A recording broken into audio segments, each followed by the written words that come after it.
गडचिरोली जिल्ह्यासह देशात कापूस उत्पादन करणाऱ्या शेतकऱ्यांवर एक मोठा संकट आहे. कारण की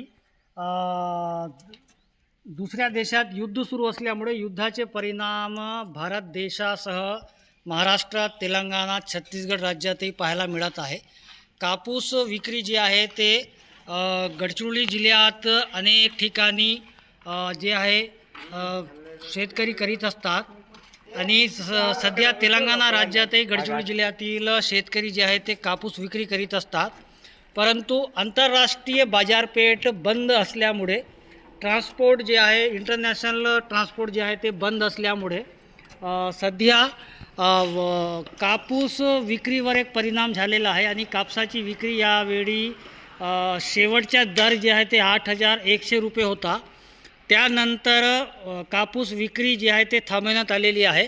अनेक जिनिंग फॅक्टरी जी आहेत त्यांनी कापूस विक्री जी आहे ते सध्या थांबवलेली आहे. कारण की हे कापूस विक्री जी आहे ते जिनिंग कंपनी इथून विक्री करून दुसऱ्या राज्यस्तरावर हैदराबाद किंवा नागपूर, मुंबई अशा मोठ्या मार्केटमध्ये पाठवतात.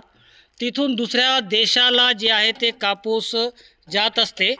परंतु यंदा इंटरनॅशनल मार्केट बंद असल्यामुळे जे मोठे व्यापारी आहे कापूस खरेदी करणारे किंवा जिनिंग मालक जे आहेत तेही आता संकटात आलेले आहे.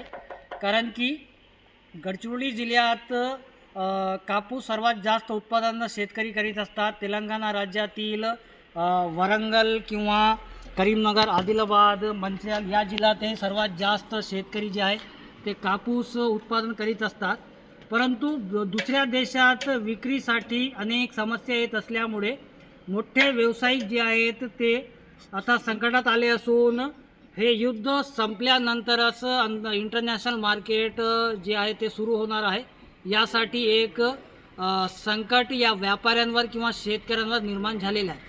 कॅमेरामॅन सोहेल पठाणसोबत मेमडी इरफान, TV9 गडचिरोली.